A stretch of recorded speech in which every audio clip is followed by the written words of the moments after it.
Bienvenue à tous, nous voilà arrivés à notre troisième matière radioactive de l'ELP, la posture physique. Dans le monde de la communication, il est crucial de comprendre comment nous transmettons nos messages. Lors d'un échange, notre interlocuteur perçoit une combinaison de différents éléments. Tout d'abord, il y a le verbal, qui représente environ 7% de notre communication totale. Ce n'est pas grand-chose. Cela comprend le contenu de notre message, les mots-clés et les expressions que nous utilisons. Ensuite, nous avons le vocal qui compte pour environ 38% de la communication. Cela inclut le ton de notre voix, le rythme, donc on va ralentir, le timbre et autres aspects similaires. Enfin, le non-verbal prend la part la plus importante, soit 55%. Le non-verbal englobe la posture que nous adoptons, nos gestes, l'expression de notre visage, notre respiration et bien plus encore. Et il est important de noter que le non-verbal n'est pas synonyme de non-langage. En fait, il joue un rôle essentiel dans nos interactions quotidiennes. La posture physique, en particulier, joue un rôle prépondérant dans notre communication. Nos comportements, nos gestes et nos attitudes ont un impact significatif sur la manière dont les autres nous perçoivent. Et oui, la façon de nous tenir influe fortement sur la façon dont nous sommes perçus par notre entourage. Nos expressions faciales, nos mouvements et la manière dont nous nous tenons transmettent souvent plus d'informations que nous ne le pensons. Parfois, notre image inconsciente parle pour nous, dictant la posture que nous devrions adopter en fonction de notre état émotionnel, et tout cela à notre insu. Alors, il y a même un film qui étudie ça, bien les gestes, etc., qui parfois nous trahissent. Je crois que ça s'appelle Lie to Me.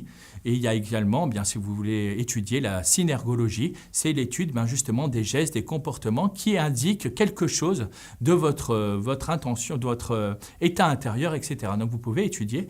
Des fois, on fait des gestes qui nous semblent anodins et en réalité qui trahissent bien plus que ce qu'on pourrait penser sur notre personne. Alors il est incroyable de constater qu'un simple changement d'attitude corporelle pendant quelques minutes peut suffire à nous rendre plus confiants et moins enclins à céder à la tourmente du dénigrement. Prendre conscience de notre posture et agir en conséquence pour s'améliorer,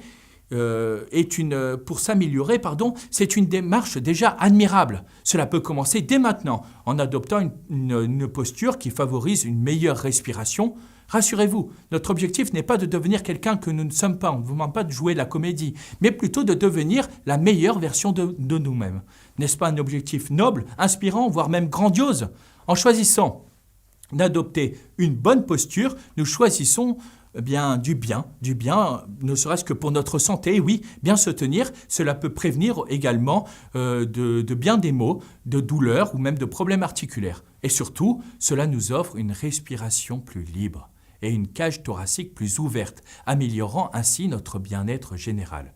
Concrètement, cela donne quoi ? Alors, on va faire un petit exercice. Vous allez essayer de vous lever, de prendre une posture avec quelqu'un de très inspirant. Donc voilà, vous voyez, vous courbez les épaules, vous rentrez la tête, vraiment la personne très malheureuse, avec votre menton qui essaye de toucher votre thorax. Et là, en faisant ça, vous essayez de prendre une grande respiration profonde, comme ça, vous essayez de respirer profondément.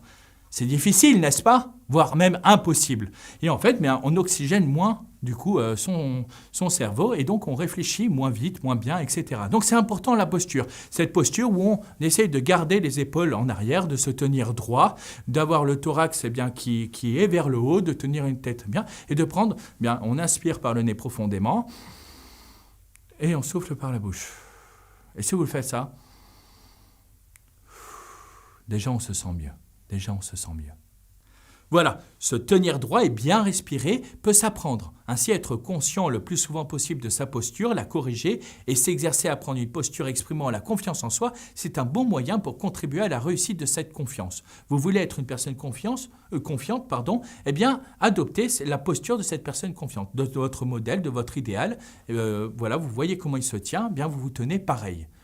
Voilà, c'est quelqu'un qui se tient comme ça, etc., et qu'on lui dit ça va super bien, ça va de manière, ça ne pourrait pas aller mieux, eh bien non, en fait, ça n'inspire pas ça en tout cas. Donc, eh bien, prenez les épaules en arrière, le thorax vers le haut et on respire profondément. En résumé, retenez que la posture physique est une dimension puissante de la communication humaine. En comprenant et en maîtrisant cet aspect, nous pouvons non seulement améliorer nos interactions avec les autres, mais aussi améliorer notre propre bien-être physique et émotionnel. Lorsque nous nous tenons droit avec une bonne posture, nous avons l'air plus grand, plus mince et évidemment beaucoup plus confiant et charismatique. Alors, pourquoi ne pas commencer dès maintenant à travailler sur notre posture pour devenir la meilleure version de nous-mêmes ?